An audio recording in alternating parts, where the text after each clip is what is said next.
खंड 2 हस्तिनापुर का गौरव और शांतनु का राज्य। प्राचीन भारत में हस्तिनापुर एक अत्यंत समृद्ध और शक्तिशाली राज्य था। यहाँ के राजा महाराज शांतनु थे, जो धर्मपरायण, पराक्रमी और न्यायप्रिय शासक माने जाते थे। उनका राज्य सुख समृद्धि से परिपूर्ण था।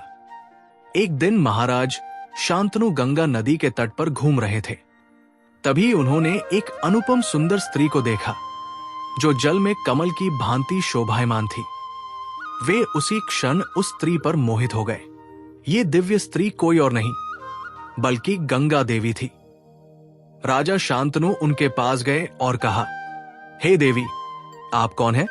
क्या आप मेरी पत्नी बनेंगी? गंगा देवी ने मुस्कुराते हुए उत्तर दिया, हे राजन, मैं आपकी अर्धांगिनी बनूंगी, पर एक शर्त है। आप कभी भी मेरे किसी भी कार्य पर प्रश्न नहीं करेंगे। राजा शांतनु, जो पहले ही गंगा के सौंदर्य पर मोहित हो चुके थे, बिना किसी संदेह के इस शर्त को स्वीकार कर लेते हैं। दोनों का विवाह होता है और कुछ समय बाद गंगा को पुत्र रत्न की प्राप्ति होती है। लेकिन जैसे ही पुत्र जन्म लेता है, गंगा उसे गोद में उठाकर गंगा नदी में प्रवाहित कर देती है। राजा शांतनु ये देखकर आश्चर्यचकित रह जाते हैं, परंतु अपनी प्रतिज्ञा के कारण कुछ नहीं कहते। इसी प्रकार उनके 7 पुत्र होते हैं और गंगा उन्हें भी नदी में प्रवाहित कर देती है।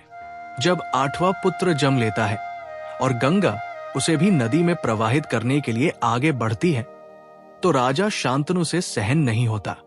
वे रोककर पूछते हैं, हे गंगा, तुम ये क्या कर रही हो? ये हमारा पुत्र है, इसे क्यों मार रही हो? गंगा गंभीर होकर उत्तर देती है, राजन, आपने वचन तोड़ा, अब मुझे सत्य बताना होगा। ये 7 पुत्र केवल इस पृथ्वी पर अपने श्राप को समाप्त करने के लिए आए थे। 8वां पुत्र भाग्यवश बच गया है। इसे मैं शिक्षित करूंगी और समय आने पर इसे आपके पास लौटा दूंगी। गंगा ये कहकर अपने पुत्र को लेकर अंतर्ध्यान हो जाती है। राजा शांतनु शोक में डूब जाते हैं।